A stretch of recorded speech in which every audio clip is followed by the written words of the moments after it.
मुलांना आज श्रमप्रतिष्ठा, श्रमसंस्कार शिकवायचा होता. शिकवायचा नाही, रुजवायचा होता. म्हणून परिसरातील भाताच्या खळ्याला भेट दिली. मुलांनो, प्रत्येक दाणा कुणाच्या तरी स्वप्नांनी, घामानी आणि आशेने भिजलेला आहे. शेतकऱ्याचा दिवस सूर्य उगवण्याआधी सुरू होतो आणि सूर्य मावळल्यानंतरही संपत नाही.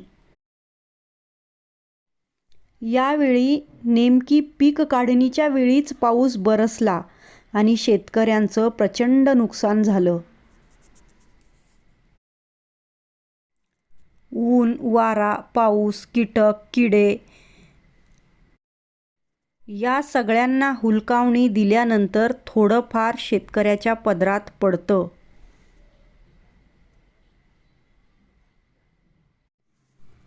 अन्न ही गोष्ट पोट भरण्यापेक्षा मन भरायला शिकवते, कृतज्ञ व्हायला शिकवते आणि मेहनतीला आदर द्यायला शिकवते. ताटात वाढलेलं अन्न नुसतं अन्न नसतं, तर ते आपल्यासाठी कुणीतरी केलेली प्रचंड मेहनत असते. एवढ्या कष्टानं पिकवलेलं अन्न आपण जर नासवलं, फेकलं, तर ते शेतकऱ्याच्या श्रमाचं मोल न मानण्यासारखं आहे. म्हणून मुलांनो, ताटात आपण जेवढं खाऊ तेवढंच वाढून घ्या.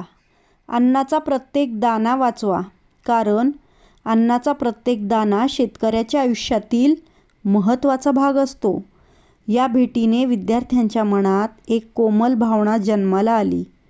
अन्नाबद्दल आदर, शेतकऱ्यांबद्दल कृतज्ञता आणि जीवनाबद्दलची संवेदनशीलता.